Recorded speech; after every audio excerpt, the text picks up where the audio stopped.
नमस्कार, आपण मानकु स्वागत मु जागृति।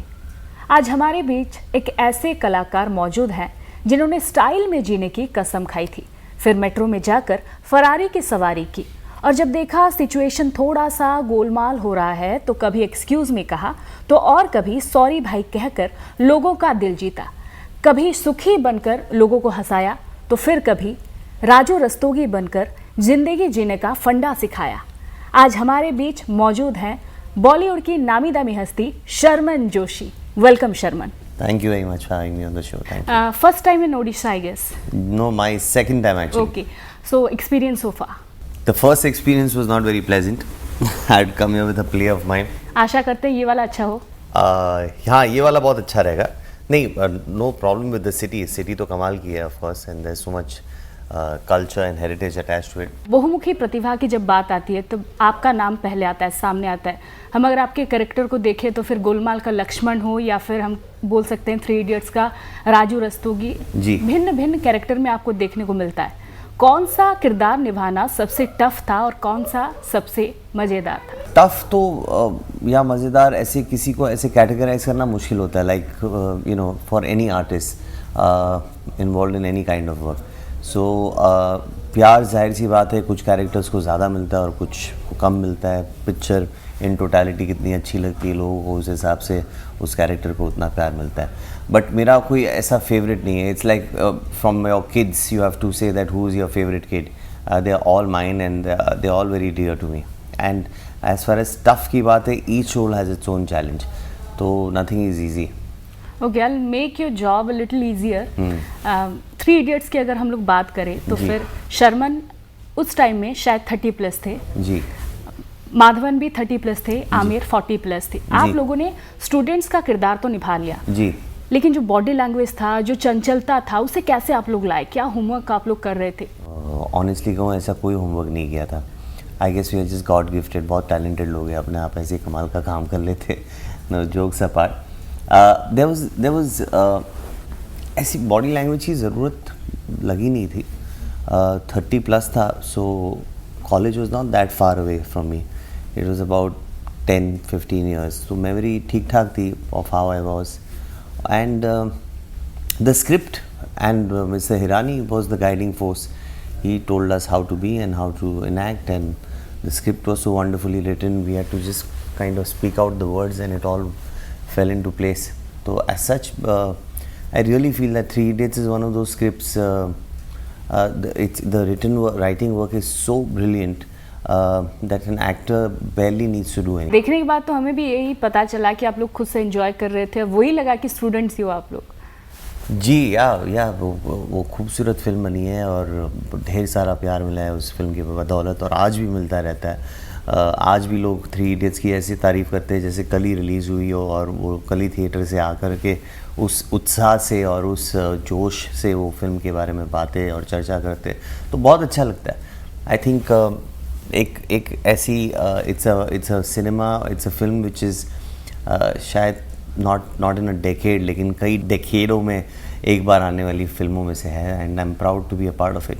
अगर अर्ली स्टेज में देखा जाए, होनहार प्रारंभिक कैरियर आपका रहा है, बहुत सारी कल्ट फिल्में, पंथ मूवीज़ आपने किया है। अभी वो शर्मन जोशी को जितना लोग एंजॉय करना चाहिए उतना क्यों नहीं पा रहे हैं, देख क्यों नहीं पा रहे हैं? An actor we have all loved. मैं सिर्फ इतना कहूँगा कि फिल्मी स्टाइल में कि पिक्चर अभी बाकी है मेरे दोस्त। शर्मन, आई हैव हर्ड कि आप एक्स्ट्रा ऑर्डिनरी स्टोरी देख के बहुत ज़्यादा एक्साइटेड हो जाते हैं। आई एम नॉट श्योर, जी, correct me if I am wrong जी। और मैंने ये भी सुना है कि आप स्टोरी में ही पूरा जी लेते हो, बहुत कुछ सोच लिया करते हो जी, तो फिर एफर्ट भी डालते हो, आप जैसे प्रीवियसली बोले हो। तो फिर कोई फिल्म अगर अच्छा से नहीं चलता है, रिस्पॉन्स अच्छा नहीं आता है, वो जो प्रेशर होता है, लोगों का एक्सपेक्टेशन होता है, कैसे आप हैंडल कैसे करते हो? ये है कि एक बात मैंने सीख ली, there is no easy way out. तो पूरा प्रोसेस है, you get into the film, आप अपनी जान लगा दो। सभी लोग अपनी जान लगा देते हैं। पिक्चर को मानो उस किस्म का प्यार नहीं मिला है जो आपकी एक्सपेक्टेशंस है, तो आपको बेहद मायूसी होगी और उसका कोई चारा नहीं है। वो मायूसी महसूस करना और उसमें जीना बहुत ज़रूरी है, तो वो मैं जी लेता हूँ आराम से, कोई जल्दबाजी नहीं करता हूँ कि मैं उसमें से निकलूँ। I actually read one very interesting thing in Yash Chopra साहब्स interview. and he had said that when any of his films failed, which I've started doing now, at least I attempt to, I'm not really gotten. So when his films fail, he said that what he used to do is that he used to lock his room and have just sleep it out. He used to sleep as much as he could and eat and drink and whatever it was in that room, not step out for a week, 10 days, whatever it took for him to get out of it, and he rested it out. And I thought that was really wonderful, and I've tried to see that, and it kind of works sometimes. So yeah. और एक बहुत लोग ऐसे भी सोचते हैं कि एक बार अगर स्क्रीन पे निकल जाओगे आप तो फिर वो जो स्ट्रगलिंग पीरियड होता है वो खत्म हो जाता है. नहीं, बिल्कुल नहीं, बिल्कुल नहीं, बिल्कुल नहीं. It's a constant struggle for everyone, and it's every film you have to prove yourself. Everyone has to, and from the high and mighty to the guys who are starting off, everyone is in the same boat. So which makes the line exciting, I think. आपने अपने अभिनय का career जो है वो theatre से शुरू किया था जी. तो फिर थिएटर के बारे में अगर हम अभी बोलें तो आपका और कुछ आगे कुछ प्लानिंग है? इसके साथ और भी एक चीज़ मैं जानना चाहूँगी, काले बादल इस फॉर्म के ऊपर मंडरा रहे हैं, ऐसा कुछ आपका सोचना है? शायद कुछ हद तक, बट मैं ये कह सकता हूँ, मुंबई से हूँ मैं, और मुंबई में गुजराती और मराठी थिएटर का बहुत बड़ा ऑडियंस है. तो वो तो कहीं काले बादल दिखाई नहीं दे रहे फ़िलहाल. और एक ये बात सही है कि टेलीविज़न जब से आया है, टैलेंट ड्रेन बहुत हो गया है मुंबई में. मैं मुंबई की बात कर रहा हूँ थिएटर की. तो बहुत सारे लोग, इवन द यंग और even the people who already established in the business have moved on to television. तो इफेक्टिवली थिएटर को थोड़ा लॉस हुआ है, but I believe it's momentary. I think theatre. आपका आगे कुछ प्लान है थिएटर को लेकर? मैं तो कर रहा हूँ फिलहाल एक प्ले, 2 प्लेस कर रहा हूँ एक्चुअली. एक राजू राजा राम और मैं, और दूसरा प्ले मैं और तुम, जो एक बहुत ही कमाल का क्लासिक प्ले है.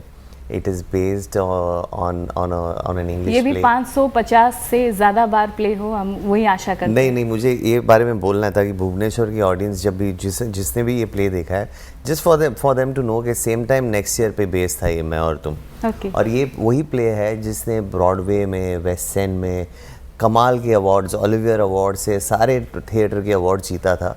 और इसी प्ले को मैंने अडेप्ट करके किया था. It talks about a relationship of a couple having an extramarital affair. Now we are, as makers, we are not saying whether it's right or wrong, legit or illegit. We are just saying that this is a relationship and it seems to be quite beautiful in its own way. And in theatre is the space where you get to do things which are out of the box. अगर typical Hindi film वाली जो subjects होती है वही लाऊंगा theatre में तो मज़ा नहीं आएगा. रीजनल मूवी की अगर हम लोग बातें करें तो फिर कोई प्लान है आगे? मैं तो ओडिया बोलना चाहूँगी, ओडिया मूवी को लेके, उसके बारे में, या फिर गुजराती मूवी को लेके, specially Gujarati movie, being Gujarati, what will be your take? Because अभी गुजराती मार्केट बहुत ही अच्छा है, प्रदर्शन बहुत अच्छा चल रहा है. रीजनल मूवी को लेके आपका क्या ख्याल है? गुजराती में करने का इरादा है, लेकिन मैं किसी दिन खुद की पिक्चर प्रोड्यूस करूँगा. और शायद उसमें I don't know whether I will act in it और नॉट, वो आगे देखेंगे, बट इरादा है. Well I hope Odia movie में भी हम लोग आपको ऐसे ही देखें. जी. Biopics are trending nowadays. किसकी भूमिका में आप अभिनय करना चाहेंगे if given a chance? Gurudutt साहब. व्हाई सो?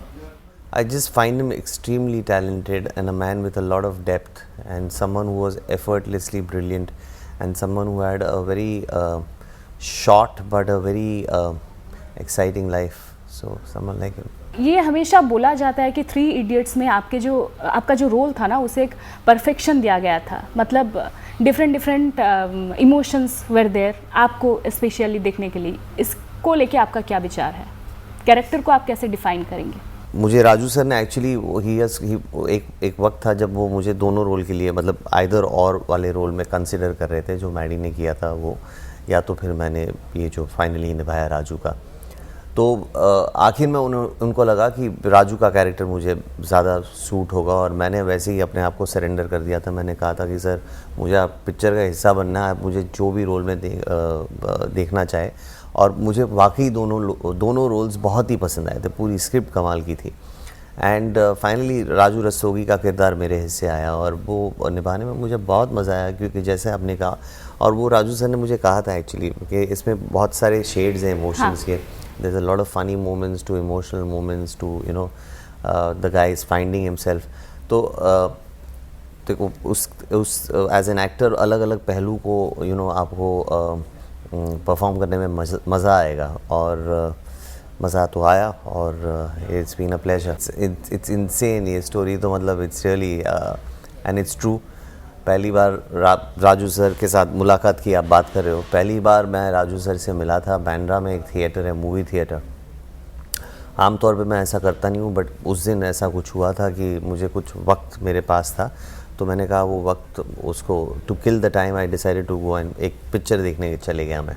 और राजू सर वहीं बाहर कंपाउंड में खड़े थे अपनी टीम के साथ, तो मैंने दूर से देखा उन्हें, बट मैंने सोचा कि काम में तो डिस्टर्ब करना मुनासिब नहीं समझा। मैं जाकर के अपनी टिकट लेने गया, तो कुछ हाउसफुल था, शो शुरू हो गया था, ऐसे कुछ था, और मैं वापस जा रहा था।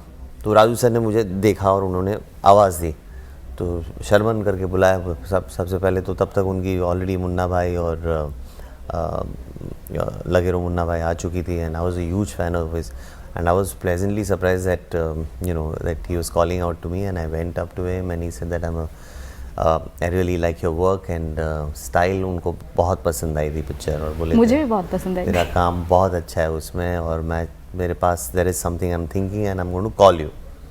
अब ये बात हुई और कुछ महीने गुजर गए, और फिर एक थिएटर है जू में, बॉम्बे में, मुंबई में, तो उस थिएटर में वॉशरूम में पिक्चर देखने गया था फिर से, और वॉशरूम में मैं राजू सर को मिला, उनके एसोसिएट राजेश मापुस्कर, जिन्होंने मेरी फरारी की सवारी बाद में डायरेक्ट की। तो राजेश और राजू सर मिले और बोले अरे यार मैं फ़ोन ही करने वाला था, तैयार हो रहा है बस कुछ दिनों में, वापस कुछ दिनों में 2-3 महीने गुजर गए, और एक बार उसी थिएटर के उसी वॉशरूम में फिर से मुलाकात हुई, और इस बार ही खैर उन्होंने कहा कि नहीं वाकई अब तैयार है, और मैं am calling you in a few days, and sure enough he called me in 2-3 days and that's how it happened. अच्छा, आप पहले बोले कि आप उड़ीसा पहले से आए हैं, ये जी। आपका सेकंड टाइम है। जी, जी। तो फिर आई होप थोड़ा बहुत आप उड़ीसा के बारे में भी जाने होंगे, तो फिर अनफॉर्चुनेटली ऐसा हुआ है कि दोनों ही बार, अब ये दूसरी बार भी आया हूँ, I have come only for a night and I am leaving the next day because कुछ प्रायर एंगेजमेंट्स हैं, लेकिन मेरी इच्छा थी कि मैं पूरी जगन्नाथ जाऊँ, और मैं इच्छा थी कि भुवनेश्वर भी थोड़ा और घूम सकूँ, बट अब तीसरी बार जब आऊँगा तो शायद उस वक्त करेंगे। शामिल हुई, हमें भी आप बुलाइए और फिर हमारे साथ घूमिए आप। ज़रूर, थैंक यू सो मच। इतने दर्शक आपको देख रहे हैं, क्या मैसेज देना चाहेंगे, क्या आप बोलना चाहेंगे? मैं बस यही कहना चाहूँगा कि ज़िंदगी खूबसूरत है, उसे जी भर के जियो, हर पल को, हर लम्हे को एहसास करो, उसे उसमें सब कुछ डाल दो, ड्रीम बिग, बड़े बड़े सपने ज़रूर रखो, लेकिन वो सपने अगर कामयाब नहीं होते तब भी खुश रहना, और वो सबसे इम्पॉर्टेंट चीज़ है, और सपने रखना भी बहुत इम्पॉर्टेंट है, नहीं तो लाइफ बोरिंग हो जाती है। ये डर से कि मेरे सपने शायद कामयाब, मैं सपने मेरे टूट जाएंगे, उस डर से सपने देखना मत बंद करना, तो बस खुशियों की चाबी काठी भी हमारे हाथ होती है। जी बिल्कुल जी, तो फिर और एक क्वेश्चन आपको मैं पूछना चाहूँगी मेरे तरफ से। रंग दे बसंती ने मुझे बहुत ज़्यादा इंस्पायर किया था, मैं तब कॉलेज में थी, बहुत ज़्यादा इम्पैक्ट मेरे ऊपर पड़ा था। तो फिर वो जो कैरेक्टर आपने प्ले किया था, वो दो कॉन्ट्रास्ट चीज़ें मुझे फील हुआ कि मैं देख रही हूँ एज एन ऑडियंस, मैं आपसे बोल रही हूँ। पहले first part you were very casual and all, second part में आप पूरा सीरियस हो गए, इंटेंस मूवी आया। फिर ये कैसे आपने मैनेज किया? क्या आपके लाइफ के ऊपर इसने कितना ज़्यादा इम्पैक्ट डाला, आप बोलोगे?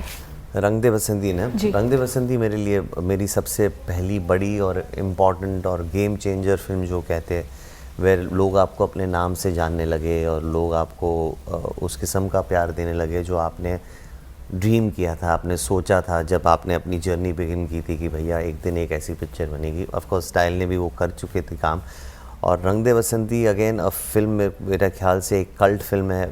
मैं एज एन एक्टर मैं बहुत फॉर्चुनेट रहा हूँ कि मुझे रंग दे बसंती और 3 Idiots जैसी पाथ ब्रेकिंग फिल्म्स का हिस्सा बनने का मौका मिला है, और not to take anything away from Golmaal and Style and Metro and many other films, but these two films are just the kind of films that reached out to a large audience, and it's been Ferrari की सवारी भी जिसने देखा है वो कुछ हटके था आपके लिए, मुझे ऐसा फील होता है, क्योंकि आप दूसरे पिक्चर में बहुत ही चंचल दिखाई देते हैं, वो जो school college kind of a guy वैसे दिखाई देते हैं। यहाँ पे एक रिस्पॉन्सिबल फादर जो कि अपने सन के लिए कुछ भी कर सकता है। ये पहली फिल्म है जिसमें मैंने एज एन एक्टर बहुत ज़्यादा तैयारी और बहुत ज़्यादा मेहनत की थी। अब तक जैसे कि आपने मुझे पूछा था कि 3 Idiots में आपको क्या करना पड़ा कॉलेज स्टूडेंट बनने के लिए, वो शायद इतना मुश्किल नहीं था जितना ये फादर बनने के लिए, क्योंकि थोड़ा of an 11-year-old child at that point of time to portray that and considering that I have always looked younger than my age, तो वो थोड़ी सी फाइट थी और बहुत सारी तैयारी की थी, बहुत सारे वर्कशॉप्स किए थे राजेश मापुस्कर पिक्चर के जो डायरेक्टर है और मैंने, और एक बहुत ही सेटिस्फाइंग और बहुत ही कमाल की जर्नी रही है। राजेश ने जिस खूबसूरती से, जिस प्यार से उस फिल्म को बनाया था, हर एक फ्रेम में, हर एक शॉट में वो अपनी जान डाल रहा था, जो एहसास जो महसूस हो रहा था, और मुझे वो किरदार निभाने में बड़ा मज़ा आया। मैंने 2 साल तक वो फिल्म पे ही काम किया था, मैंने और कोई फिल्म या और कोई काम नहीं लिया था। मैंने अपना 10-12 किलो वज़न बढ़ाया था उस रोल के लिए, जो मैं आज के बाद कभी नहीं करूँगा। कि और मैं राजेश को भी ये बोलता हूँ, बिकॉज़ वो करने की शायद इतनी ज़रूरत नहीं थी, वो बाद में रियलाइज़ हुआ। पहले तो उस वक्त तो मुझे भी करना था, लेकिन थोड़ा it harms your body and all that. After all Sachin की गाड़ी चुराना इतना भी आसान नहीं है। या सचिन की गाड़ी चुराना आसान नहीं है। सचिन की गाड़ी फरारी थी हमारी इस फिल्म में, which was great to drive. It is Sachin was kind enough, उन्होंने गाड़ी बेच चुके थे बस just before we are starting the film, और फिर विनोद सर सचिन को बहुत अच्छी तरह से जानते हैं, उन्होंने रिक्वेस्ट किया उन्हें, और सचिन ने खास हमारे लिए जिनको गाड़ी बेची थी उनको रिक्वेस्ट किया, और उन्होंने ही वॉज काइंड इनफ, सूरत के is a businessman there and he gave us the car there to drive. Okay, will start a rapid fire round. एक ही लाइन में मुझे आपका आंसर चाहिए। नाम बोलूँगी या फिर कोई लाइन बोलूँगी, आपको मन में जो भी आ रहा है आप बोल सकते हैं। Vidhu Vinod Chopra. Vidhu Vinod Chopra, someone who is completely honest, blatantly honest, and someone who's blunt but has his heart in the right place. Okay, Aamir Khan. Wonderful, wonderful guy again. Absolutely a pleasure, a great professional and a great human being. Rajkumar Hirani. Same, okay, Madhavan. same. Smart answer. No, really, Maddie also. हमने बहुत मज़े किए। Maddie, Madhavan और मैंने, we've really bonded. We've had a great time. Raju sir also. We've all really had a, it's one of those special times. I think हम में से कोई भी शायद उस किस्म का एक्सपीरियंस तो जाहिर सी बातें नहीं करेंगे, और भी एक्सपीरियंसेस होंगे वो अलग होंगे, लेकिन ये स्पेशल एक्सपीरियंस था। Prem Chopra. My father in law. That's it. Okay, Rang De Basanti. A cult film, very proud of it. Rohit Roy. My brother in law. Favourite romantic movie. Dilwale Dulhania Le Jayenge. Favourite Bollywood horror movie. 1920 London. Industry में क्या चेंज करना चाहेंगे? कुछ नहीं। एक्टर को good looking होना चाहिए क्या? ज़रूर, एक्ट्रेस को खास करके। ओके, अगर just for my happiness. Good one. Okay, अगर डायलॉग की बात आती है, आपकी फिल्म की बात आती है, कौन सा फिल्म का कौन सा डायलॉग पहले दिमाग को आता है? अरे वो सांबा कितने आदमी थे। आपकी फिल्म के बारे में बोलो। मेरी फिल्म थी, मैं था शोले में, आपने देखा नहीं? ऐसे कोई डायलॉग नहीं है। Okay, thank you so much. Thank you, nice meeting. Pleasure. Well friends, ये तो थिले बॉलीवुड स्टार शर्मन जोशी। मन खोली आपणक सहित कथा हेले। तबे आउ एक फ्रेश एपिसोड रे पुणी थरे देखा हेबो आउ जणे नुआ सेलिब्रिटी सहित। सेतेबेला पर्यंत विदाय दियंतु। नमस्कार।